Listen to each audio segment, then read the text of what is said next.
in different ways, we've been talking about the evolution of hotel and hospitality industry in this region. We've been talking about new options for operating hotels. We've been talking about new flexibility, a flexibility that is very much needed given the challenging economic conditions. Another way in which we can talk about evolution and flexibility is in the way in which there are more and more sort of market differentiations, the recognition of niches within the overall hotel and hospitality industry, different brands, different niches, different consumer groups that are being targeted. And we're going to drill down into that right now with a discussion about resorts and what are being called non-traditional mid-market investment opportunities. So to explain more about that and to lead our panel discussion, please give a welcome to Christopher Lund, who is head of hotels Mid East and North Africa for Colliers International. So Christopher, the stage is yours.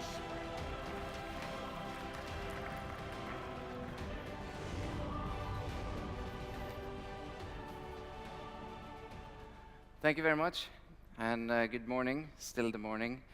So I want to touch upon a topic which is very important. Every year at the AHIC and other hotel conferences around the world, we always talk about mid-market hotels. But I think one important subcategory of mid-market hotels is the mid-market resorts. And that's why I want to bring on stage with me today 4 of the major experts at this segment, some old operators, new operators, and developers on stage with me. So I would like to introduce the panelists with me today, Mr. Abdullah Abdooli, CEO of Marjan, Mr. Rami Moukarzel, Vice President of Development and Acquisition for MENA at Louvre Hotel Group, Benjamin Oppl, Development Director, MENA Region, Meliá Hotels, and Raki Phillips, Chief Citizen at Earth Hotels. Thank you very much. Thank you. Pleasure to meet you. Thank you. So to start off, just a quick few numbers about mid-market resorts in the region. In the GCC, there are 55,000 resort keys. That's a big market. But actually, only 17% of those are classified as mid-market, meaning 3-star and 4-star. So that's a very small market and very young and immature market with very few big players in that market, and it's mainly dominated by local brands, unbranded properties. If you look similarly, the overall mid-market hotel supply with urban properties and resort properties, resorts only account for 6% of the mid-market supply in the region, meaning they're predominantly in the cities. I just want to, before we get into the questions and the insights from the gentlemen, maybe a 1 quick minute introduction of what type of mid-market brands you have in your portfolios and what's unique about them, what's your background in mid-market resorts. So if we can start on that end with Raki. Yeah, thank you so much. Raki Phillips, I'm a citizen of Earth, and we have a brand called Earth Hotels. We're excited to announce here at AHIC, we're launching our first one on Marjan Island, hopefully open before next AHIC. Our brand is taking repurposed shipping containers and turning them into an eco-friendly, millennial-focused design, tech-forward hotel, and very much focused on what the traveler needs. Quick construction, great returns for owners, and whether in a resort or whether in a city, we've got the capabilities to be able to build something that really fits for the consumers. Ben? Thank you. I'm with Meliá Hotels International, Benjamin Oppl. We are the 3rd largest hotel operator in Europe. We have quite a large portfolio of 400 hotels with around 100,000 rooms. 30% of these are considered a mid-market product, and really mid-market resorts is the core of our DNA as an operator. This is how we started 60 years ago, and this is really embedded in our DNA as such. And talking about this, we have 2 brands that fit into that segment really. One of our oldest brands on the portfolio, the Sold by Meliá brand, which we have 74 properties across 8 countries really. A traditional classic family resort, a lot of all-inclusive properties in 8 countries, and very successful. We're trying to roll this out in this region very, very soon. And on the other hand, we have a brand called Inside by Meliá, 4-star as well, very much of a lifestyle product. We initially had that in urban locations only, but decided to roll this out into resort destinations as well, because it has been very successful for us as a group to grow the product quite quickly. And as well as we see an opportunity with business and leisure merging more into each other, and our expertise in that field, we believe we can roll it out into resort areas as well. Louvre Hotels Group, Rami Moukarzel, Vice President of Development for the group. Our core is in the mid-scale space, so we've got a ton of brands that sit in that space. There's about 3 or 4 that we would focus on in terms of blending between city hotels, urban hotels, and resort hotels. One of which is the Campanile brand, which is our limited service economy lifestyle brand, 3-star brand. We've got also our Golden Tulip and Tulipin brands, and the Kiryat brand, which we could look at for all those spaces as well. Thank you. I'm Abdullah Abdooli, CEO of Marjan, the master developer of Ras Al Khaimah. We act as an enabler for our developers to establish new concepts for mid-markets. And we started ourselves with the Rove Hotel in Al Marjan Island to have it with other concepts. We are trying to create a destination that's not just only it's about luxury, but also about 3-star and 4-star and mid-market segment. So, Abdullah, you're at the forefront, one of the developers at the forefront of mid-market resorts in the region, obviously with Marjan Island as being one of the main destinations for mid-market resorts. But the question I ask myself when I see the number of mid-market hotels and then how few resorts out of that, why do you think that is, that investors have not yet started developing that many mid-market resorts and mainly focusing on the 5-star segment? Well, previously, I think we all consider the luxury is the segment that we all are targeting, and everyone is fascinated with the 5-star hotel. But we see a great potential in the mid-market because we are targeting the millennials. We are targeting those who are not looking just only for a 5-star luxury offering, but those who are looking for a different experience, for different concept. We are looking for a place where people are really enjoying the atmosphere with the technology, with Instagram posts, with all of these technologies. And that's where we see people right now with that improvement in technology, with that of social media. People are clicking pictures where they are, how they are enjoying their travel outside. And this is where people right now start to think about mid-market. It's a great potential, it's a great opportunity right now, and that's why we see a lot of developers right now moving from the category of the 5-star, getting into the mid-market level. Yeah, you said one interesting thing, different experiences, unique, etc. And I think Raki, obviously, as a new brand, you've come with a very different approach and different concept to what you're doing. Now, my question is traditionally, mid-market resorts have been very mass market. Huge hotels attracting big groups from traditional source markets. So how do you attract in a mid-market resort the right amount of tourists? And how do you differentiate between the niche positioning and the mass market positioning? It's a very good question. In the past and currently, a lot of the developments that are been are big room counts. I mean, if you can look anything from the Atlantis at 1,600 to some of the other ones, resorts on the beach have been big. And that's primarily driven because of cost of land. Obviously, seafront land is way more expensive from a development perspective. But at the end of the day, you have to look at also what the consumer wants. And the new age traveler, as Abdullah had mentioned, the millennials and others, are looking for a unique experience. They're looking for something that's lifestyle driven, that's something that fits their needs. And what a lot of the big brands struggle with is they're doing the box that they've done with the research that they've done for a number of years and have been very successful at it, but they're not adapting fast enough for what the new generation is looking for. millennials want to explore things. They want to be part of a community. They want something that's sustainable, that's green. They want homegrown concepts and not celebrity chefs. And I think that's something where what we're building on Marjan Island is a 128-key, eco-friendly, sustainable resort. And the new age traveler, that's what they're looking for.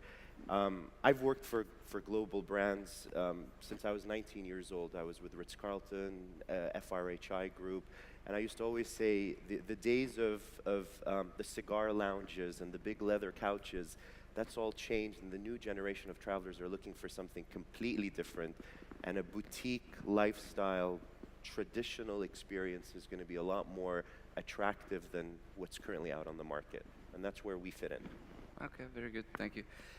Ben, perhaps touching upon that, obviously this is a very, very new brand that can be very small as well, 128 keys, niche, but at the same time mass, because that's the new, niche is the new mass, to put it in that way. Obviously, as a Meliá, with the Soul by Meliá brand, one of the traditional mid-market resorts brand with a very long history and track record.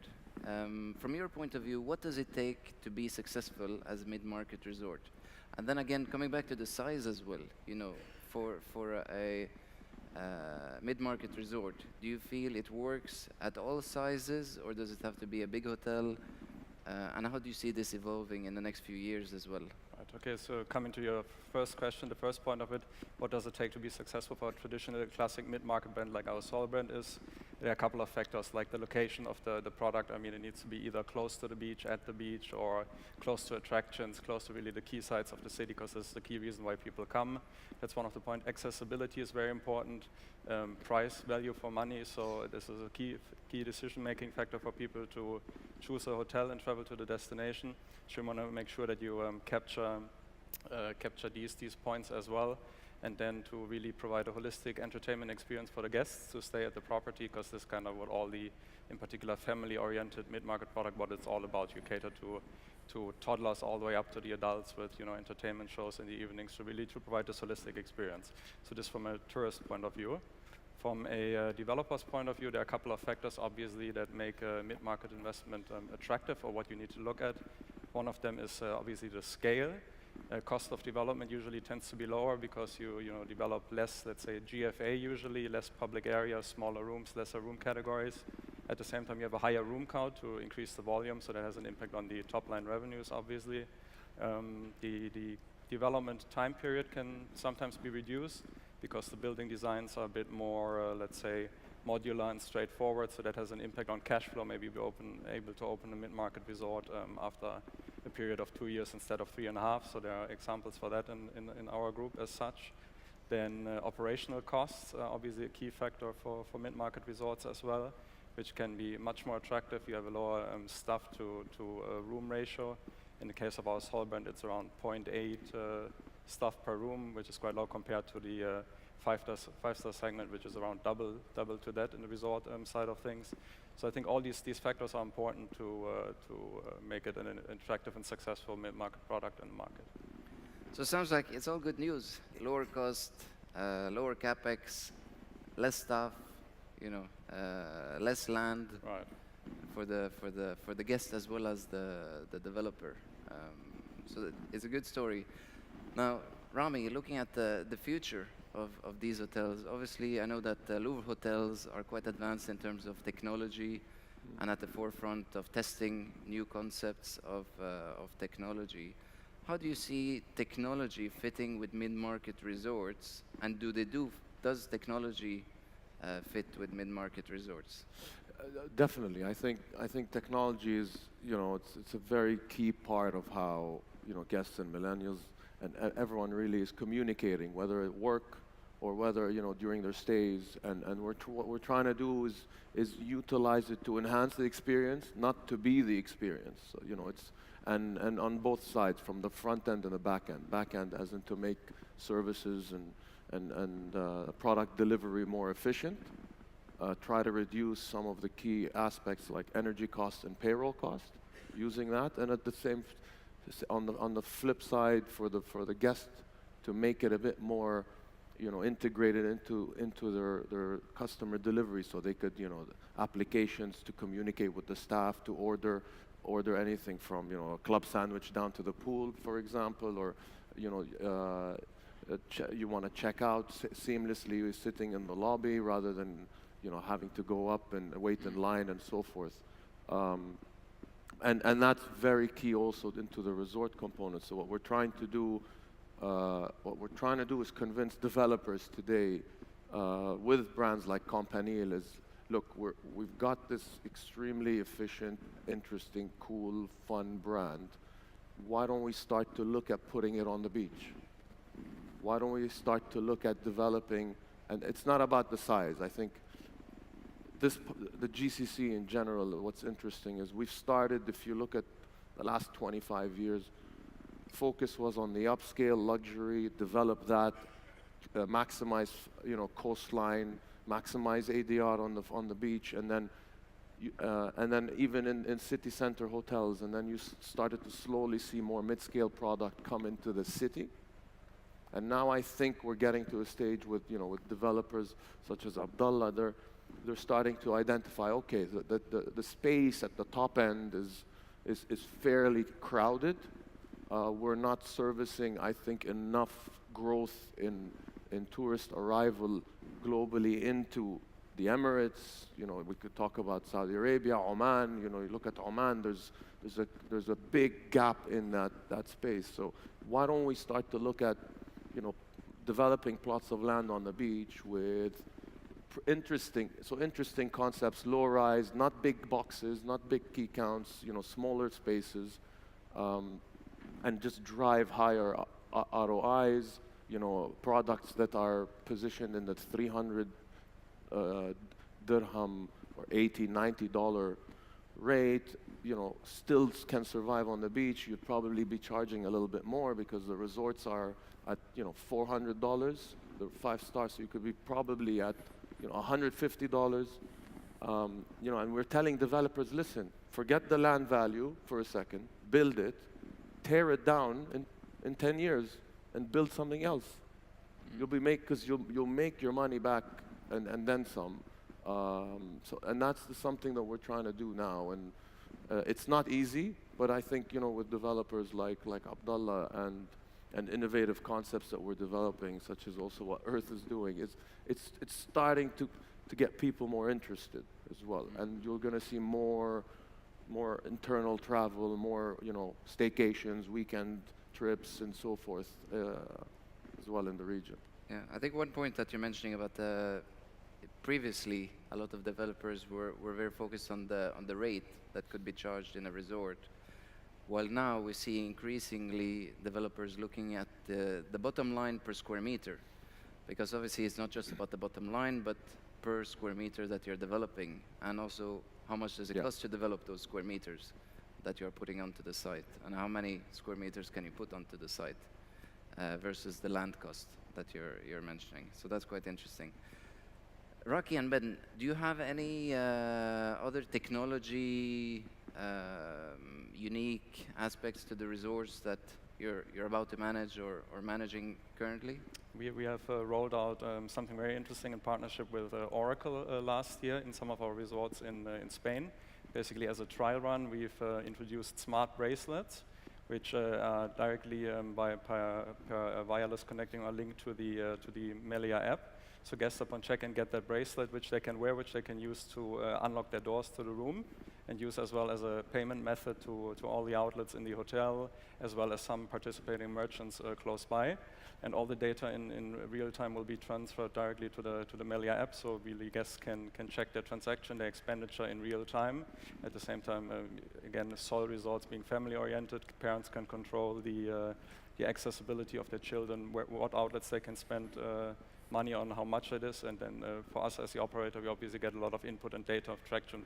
Where do guests spend, at what time, at what price points, and what can we do with that? Yeah. That's quite interesting. Have you seen, since implementing the system, have you seen any increase in spending on food and beverage? I think it's still in the trial and error phase right now, so we're going through the second phase right now. This season has just started last week, so I think at the end of this year we will be able to take it to the next level, really. Interesting.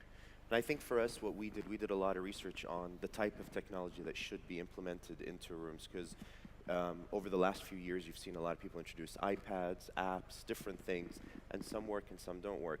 Based on our research, we found out that going down the app route doesn't make sense simply because there's less than 2% utilization of customers with apps unless it integrates into your daily life. So people will download an app and then delete it. Unless, for example, you can put a carbon footprint related or a green element to it, an app doesn't work for the customer journey and the customer experience once they leave that hotel experience.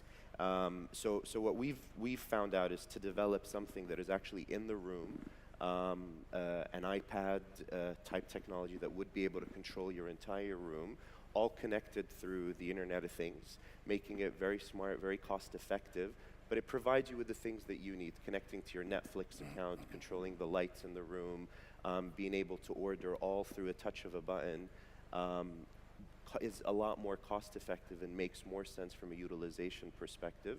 Also, I always joke about key cards. Key cards are probably the silliest thing to do. You put it on your credit card, you put it on your phone, it gets deactivated, you got to run down.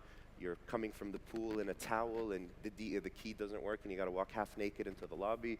So I mean, technology allows you now with your smartphone to be able to open up the rooms and access things, and I think that stuff is becoming readily available and a lot more affordable.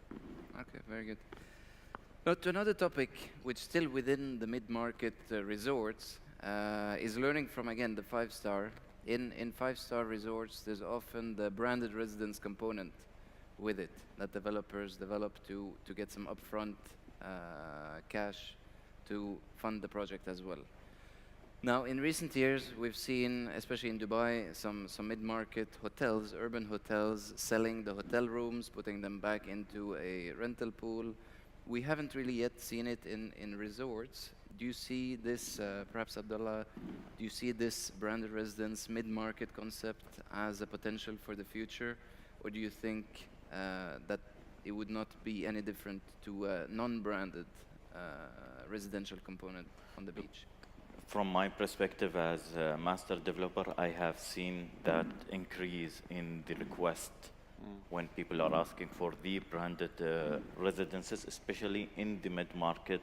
The project which I was speaking about, we are studying that idea, that people are really asking for a mid-market branded residence.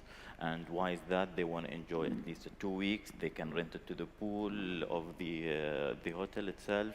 And it's a nice investment at the current stage where it's a lower ticket of investment with highly yielded and in a demanded market. And this is what's coming up, I think, right now. It's coming up more in the mid-market rather than the ticket market. And there's smaller units and younger profile of investors, right? Exactly. Yeah. Yeah. Okay. Interesting. So this is definitely something to. Are you seeing the same trend? Yeah, we're one of, we're working on some mid-scale mixed-use urban projects.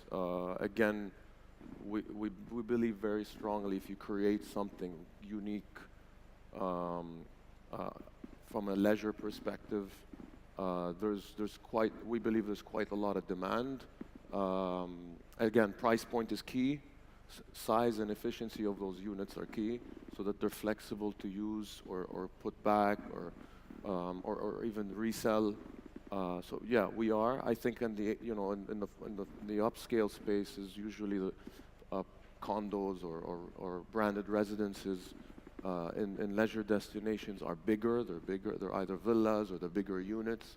Here it's about creating more efficient hotel room type residences, if that makes sense. Yes.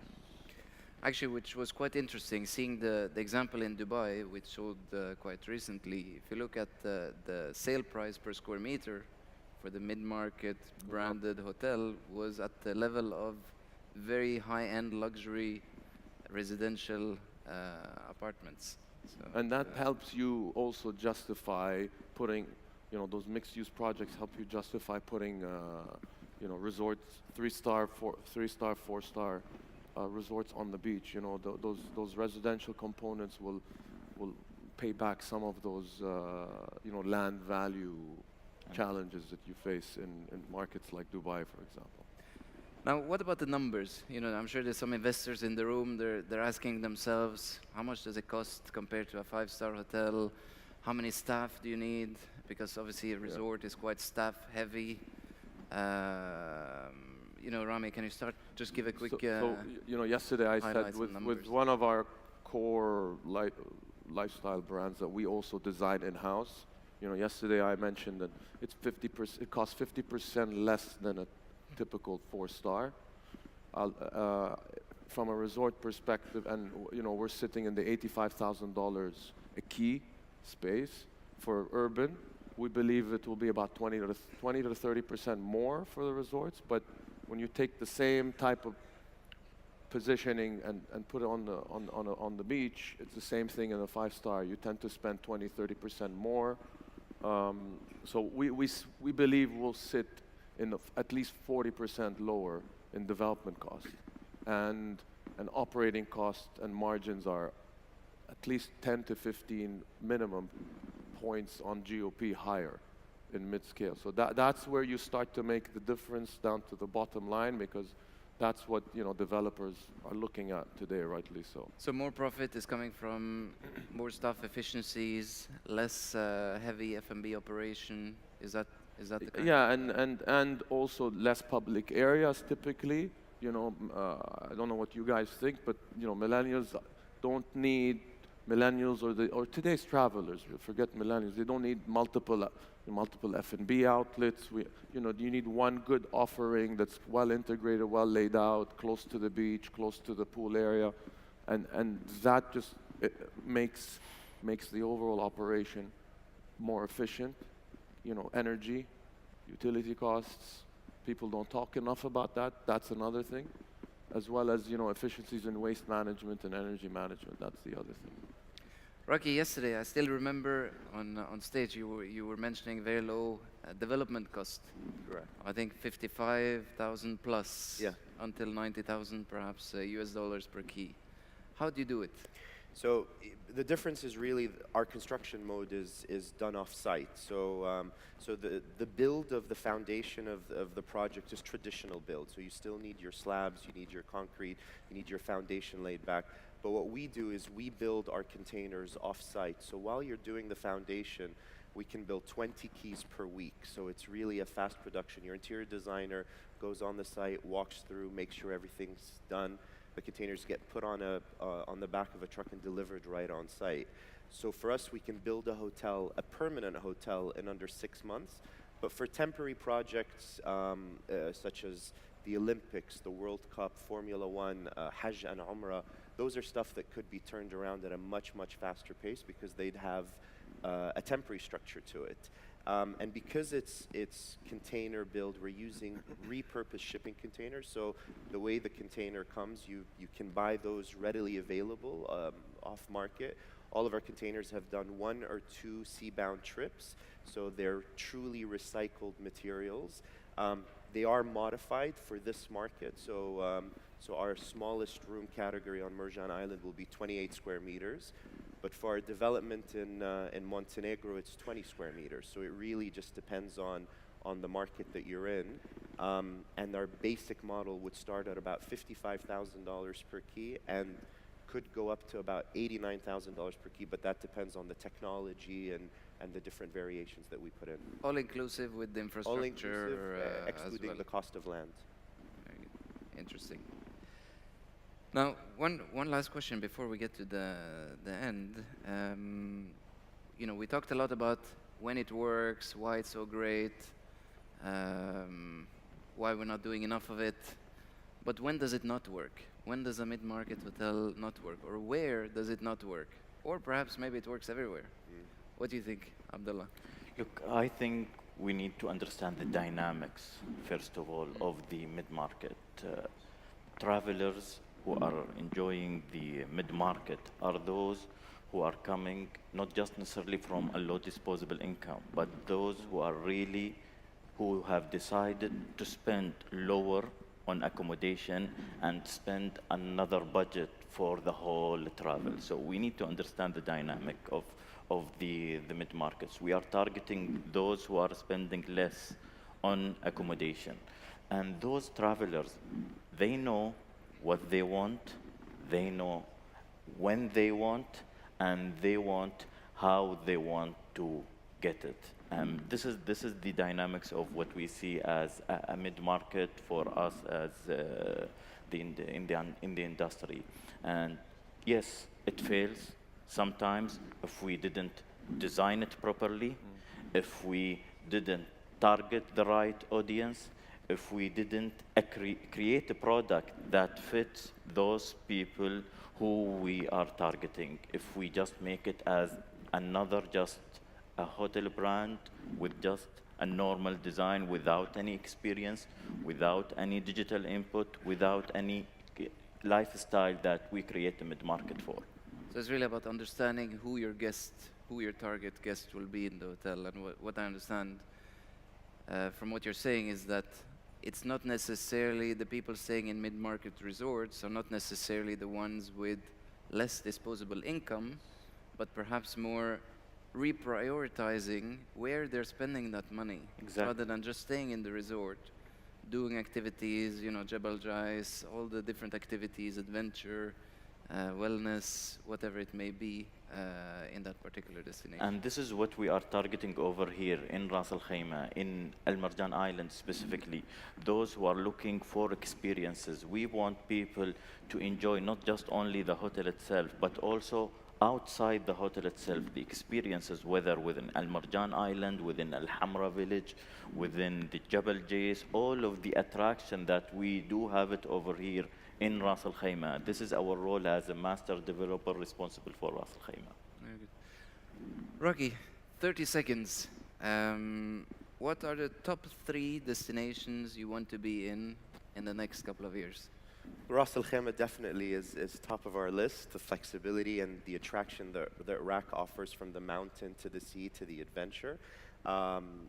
Eastern Europe is an area that we're very, very excited about it. And our expansion plans after this would definitely be Saudi. Saudi has a tremendous potential for a brand like ours, quick build, and something that I think Mark Dardan mentioned it earlier. Saudi is a place I go to almost every other week, and the changes that are happening there right now, this is a brand that would fit absolutely perfectly into it. Is it both? Would it fit in urban and beach? Urban or resort, absolutely. Okay.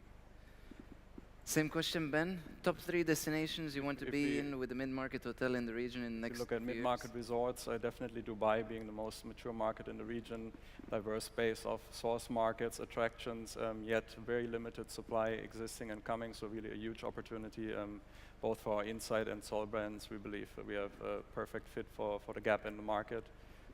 Secondly, Ras Al Khaimah for sure, being very, very strong in the core European source markets where we are very well known as an operator, the UK, France, Germany, for example. So we believe we can add a lot of value with our brand proposition, both on the Sol and the Insight angles. And then last but not least, I would definitely say Saudi Arabia, West Coast, a very strong domestic market.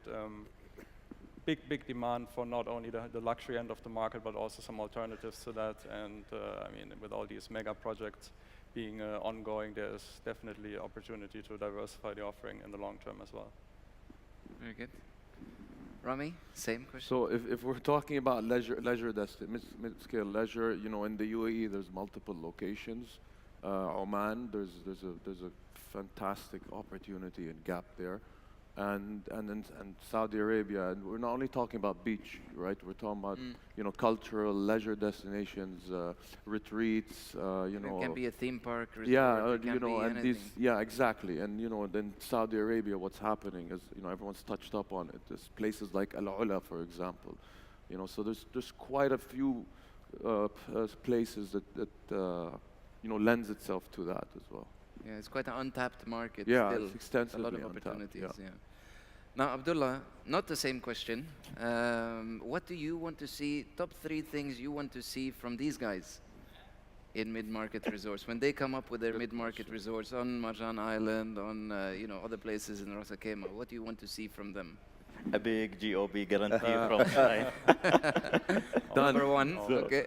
So, no, it's we need from an operator to create concepts that fits the market. And what always we ask operators to do is look at a pro forma that fits the market itself and how we can create it as an efficient program for a win-win situation for the investor, for the master developer, and for the operator as well. Design is one of the key elements that we always focus on as a developer. Number two is the experience itself, how to create or how to add value to the development itself. So it's not just only building a building inside, just only a building, but how we can create different experience. Otherwise, you will end up with just only a row of buildings next to each other. About the destination.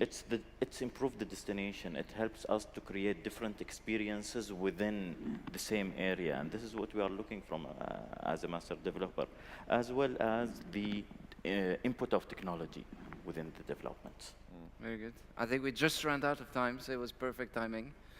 Thank you very much, all of you. Welcome. Please give a round of applause to the panelists.